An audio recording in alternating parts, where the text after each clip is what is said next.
My name's Nick Robinson and I'm really excited about beaches today because that's the one thing that the Algarve is actually known for is spectacular beaches. And there's blue flag beaches, which means really good quality beaches and clean beaches. But if you take a little step back and you look at the Algarve from up here, there's the western section of the Algarve, on the actual sort of western coast of the Algarve, which is tall and high and rocky and dark, and it's like almost looks volcanic, the rock. And there's like these incredibly impressive coves and views. I'm talking about Arifana, Carvoeiro, around there. And then you come down to the south coast.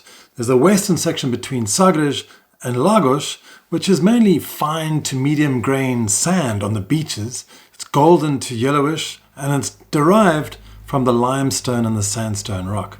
Now more towards the center of the Algarve, where we're actually going to focus on today, from Portimão east all the way to sort of, Faro basically. There's just fine golden sand, and it's well sorted due to wave action, which makes it really easy to walk on and lovely. In the eastern Algarve, it's a very different kettle of fish completely. There's fine, light-colored sand, almost white in color in places, and it's influenced by both fluvial and marine sediments, with possible shell and organic material present. So it's kind of a different ecostructure in each area. But as I said, we're going to focus down here in the area between Portimão and Armação de Pera. Now those 15 kilometers, I've always said, and I've said it to everybody who take on tours and everybody who I used to do calls with the most spectacular part of the Algarve, in my personal opinion. But now that's an interesting discussion, because some people think a gorgeous beach is one long flat beach. I personally am more inclined to beaches which are sort of like rocky coves with big cliffs. And in Cape Town, when I grew up, we had beaches like called Clifton, and then big granite boulders on them, and they just give them a lot of character and a lot of sense and a lot of space and little nooks and crannies. So it's quite interesting from a geological point of view, and just also from a picturesque point of view. Whereas, so like I said before, other people just love these straight, long, beautiful sandy beaches. And then you get other beaches which are city beaches, which are also big stretches of beaches, like, for example, near Portimão and Praia da Rocha, which have got tons and tons of high-rise buildings on them. It's like Miami Beach, basically. And down on the beach, people are playing volleyball, and there's lots of concerts going on. So it's a highly utilized beach, very busy and social beach. Because after all, if you're going down to the beach, you don't want to be just on your own. Sometimes you do. Sometimes you actually want to be social, be around other people. So that's your choice. So when do people actually visit the beach? Like what time of day? I mean, generally, people go down between 10 a.m. and 2 p.m. and avoid the really hot part of the day between 2 and 4 p.m.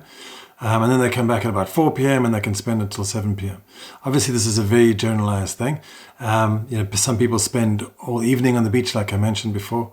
And obviously on weekends and holidays, there's going to be a higher volume of people because all the locals come down and join the tourists.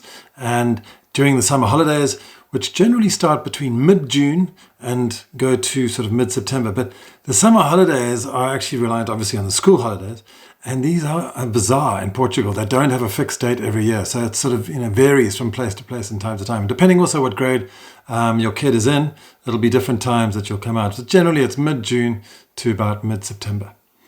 All right, so if you avoid those times, now I always find the earliest parts of the day are the most beautiful. But then again, that's not everyone's cup of tea, getting up super early and heading down to the beach. But it's obviously always quieter, calmer, and not as hot. Hey, my name's Nick Robinson, and thank you so much for watching this video all about Algarve beaches. I just want to take a little second to tell you exactly what we've been doing, because a lot of people are quite surprised and they haven't realized what services we offer behind these videos. So back in November 2020, when I started running this YouTube channel, it's grown and grown and grown. It's been really exciting, but we've also grown our business services.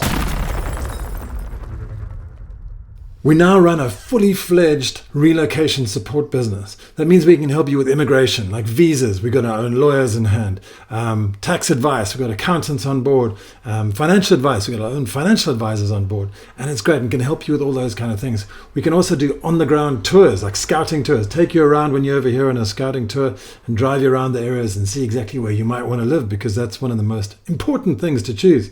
We also provide real estate solutions. We're a fully fledged real estate agency, and we can also do rentals as well, like long-term rentals to help you in the phase if you're not quite sure if you want to buy yet. Now, our biggest strength, though, is sewing all these services together. So all you have to do is just get in touch with us and we'll take it from there. We'll get on a call with you, or we'll chat to you over email, and our team will take care of you. So thanks very much, and let's carry on with Algarve beaches.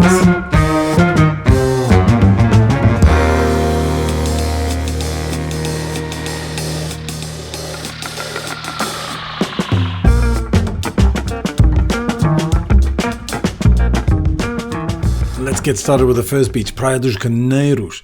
Now, the beach itself is only about 200 meters wide, with the neighboring beach, Praia do Torrado, accessible at low tide, and that's another 130 meters wide. So there's quite an extra section around there. But generally, if you go around there, there'll be like nudists and stuff. So there's one interesting cave on the far western side, below the point on which the lighthouse is situated, and that's called Ponto do Altar.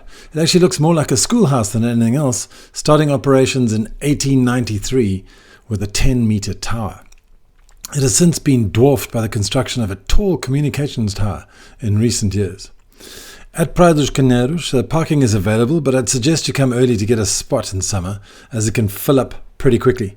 Excitingly, the parking has actually recently been expanded, so that helps a lot because it was getting pretty congested. There's a fantastic bar and restaurant called Restaurant Rei das Praias, which is it's been there since 1976, and they've got occasional beach parties in summer, fantastic food, great drinks right on top, like a beautiful sort of rooftop, and formidable sunsets from there. It's amazing. So yes, lifeguards during the summer season, which is generally from June to September. It does tend to change a bit, but there are lifeguards there. And just a reminder that red flags mean do not enter the water. Yellow flag, no swimming, but you can paddle. And a green flag means that you can swim. And another reminder that Caneiros is a blue flag beach, recognized for its cleanliness, sustainability, and excellent facilities. Point of interest, they filmed a British crime series here in early 2024. It was called Cold Mind, and it hasn't been released yet. So that'll be something to look out for. All right, let's get on to the next beach.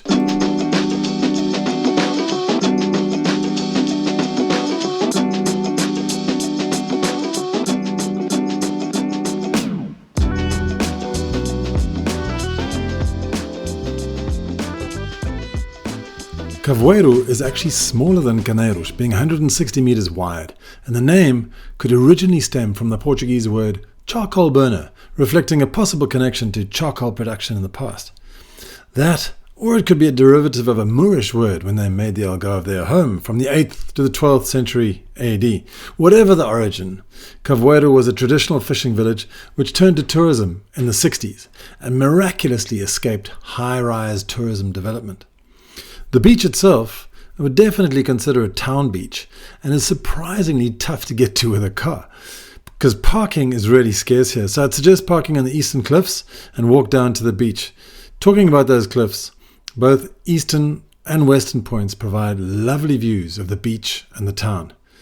On the beach itself, you can hire boats for a tour of the caves which surround the area, or enjoy some local and typical water sports like kayaking, pedal boats, etc., as they call them, gaivotas, which means seagulls. Bars and restaurants abound, and you can take your pick of ice cream shops, cafes, and tons of restaurants in the village. An interesting place to visit actually is Algarve Seco, about 800 meters east of the beach, where there is a bar restaurant called Boneca Bar. You can marvel at the pathways and stairs cut into the rocks there. Don't miss this gorgeous little piece of paradise. It's wide, 250 meters at least, but high tide shrinks the beach down somewhat and makes it much thinner. But the main feature on the beach is restaurant Ustop, which has snaked around the cliff in recent years after that cliff was blasted away to ensure people's safety. So now there's a great mini promenade where you can relax, enjoy a drink, and a bite to eat as the sun sets into the Atlantic. What more could you want? Isn't it glorious?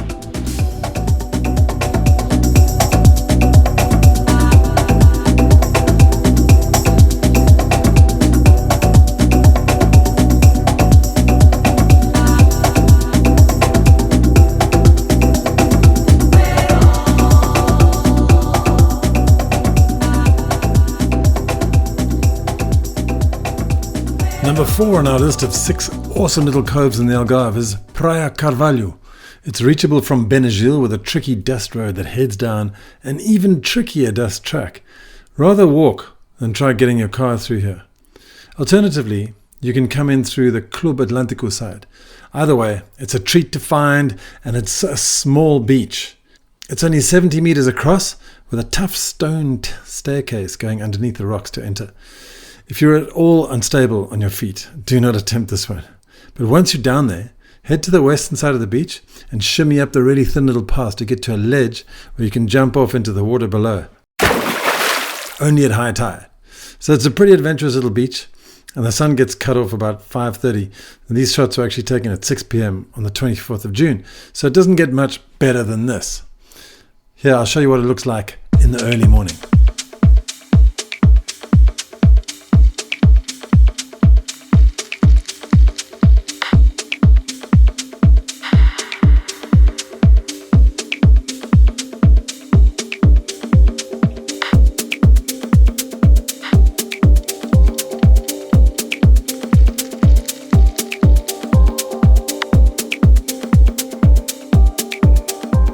And voila! Welcome to Benagil.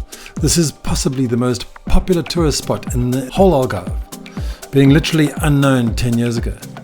I mean, it's 7 a.m. and the place is already filled with kayaks and people heading down, offloading, gearing up and getting going. Sadly, the coffee shop only opens at 9 a.m, so bring your own.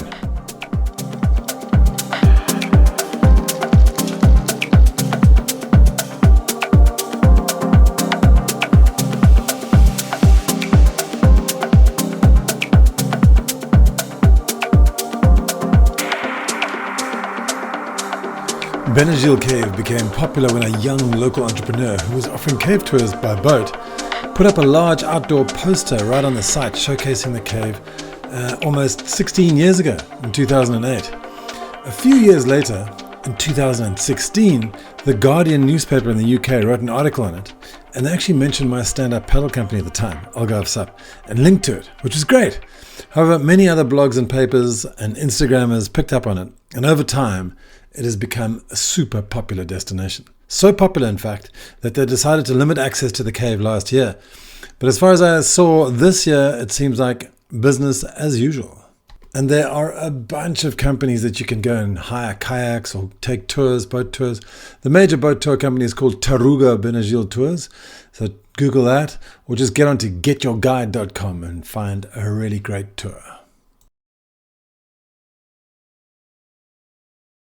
Benagil is actually pretty small. It's only 130 meters across the beach, but it has a wealth of interesting restaurants and businesses in the surrounding area. You can see the main boat staging area down here, kayak launches, etc. There's also a ticket office for Taruga kayak tours and Taruga boat tours.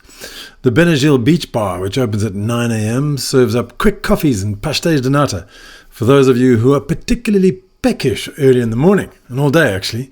For more robust food, head up the hill to the Benagil Beach Club and restaurant Casalami. Further up the hill on the right-hand side is O Pescador Benagil, which means the fisherman, and they've been there for ages. Many kayak and sub companies have actually appropriated houses nearby and operate from them. Even further up that hill is restaurant O Litoral.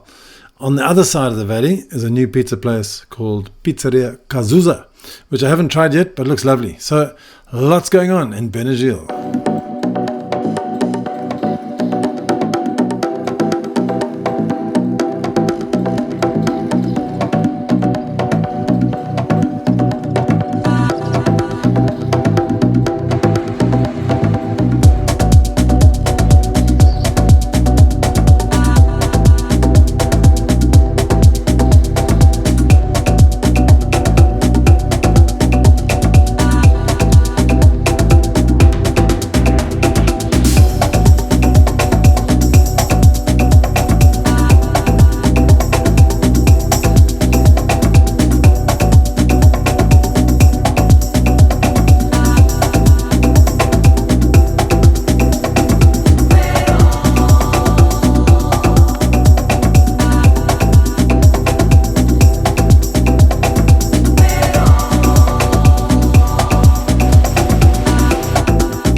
And we're on to our last beach for the day, the gorgeous Praia da Marinha, often touted as Portugal's prettiest beach.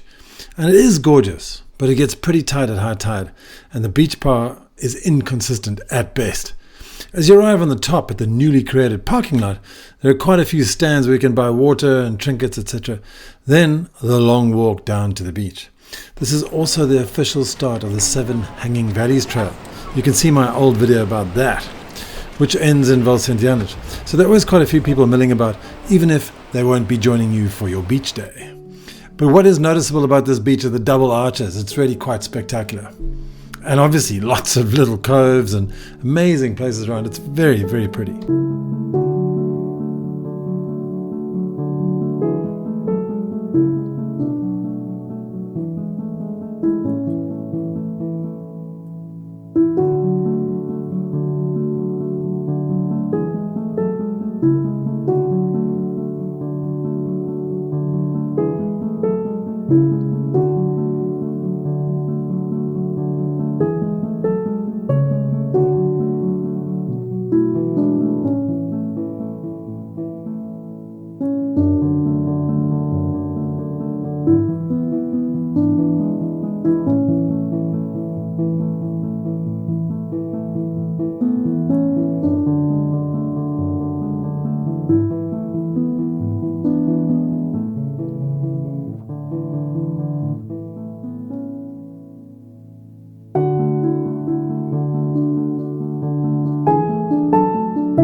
And that, ladies and gentlemen, are 6 beautiful coves in the Algarve. Obviously, there are many, many more beaches, and there are many more blue flag beaches around as well.